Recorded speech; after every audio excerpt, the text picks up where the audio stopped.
दर्शक हो नमस्कार. आज 19 जुलै रोजी सकाळी 6 वाजताची उजनी अपडेट आपण या व्हिडिओच्या माध्यमातून पाहणार आहोत. दर्शक हो, पाठीमागच्या 2 ते 4 दिवसापासून आपल्याला काही तांत्रिक अडचणीमुळे उजनी अपडेट देता आली नाही, त्यामुळे आम्ही आपली दिलगिरी व्यक्त करत आहोत.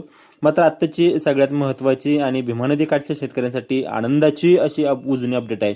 कारण उजनी धरणामधून जो काही भीमा नदीमध्ये कालपासून विसर्ग सोडण्यात येत होता त्यामध्ये वाढ करण्यात आली असून आज सकाळी 6च्या अपडेटनुसार जो काही भीमा नदीमध्ये उजनी धरणातून विसर्ग सोडण्यात येत होता तो आता 4000 क्युसेक्स इतका करण्यात आला आहे, जो सुरुवातीला 1600 क्युसेक्स इतका होता. मात्र काल सायंकाळपासून त्यामध्ये वाढ करण्यात आली असून तो 2400 क्युसेक्सनं वाढ करण्यात आली. असं एकंदरीतच उजनी धरणातून भीमा नदीच्या पात्रामध्ये 4000 क्युसेकचा विसर्ग हा या ठिकाणी सोडण्यात येतोय.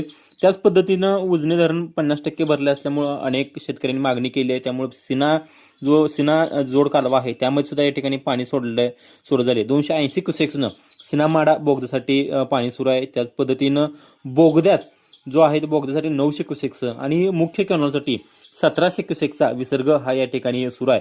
ह्या विसर्ग सुरू होत असताना दौंडची जी आवक आहे ती दौंडची आवक सुद्धा आपल्याला पाहणं आवश्यक आहे. ती अत्यल्प कमी झाली आहे.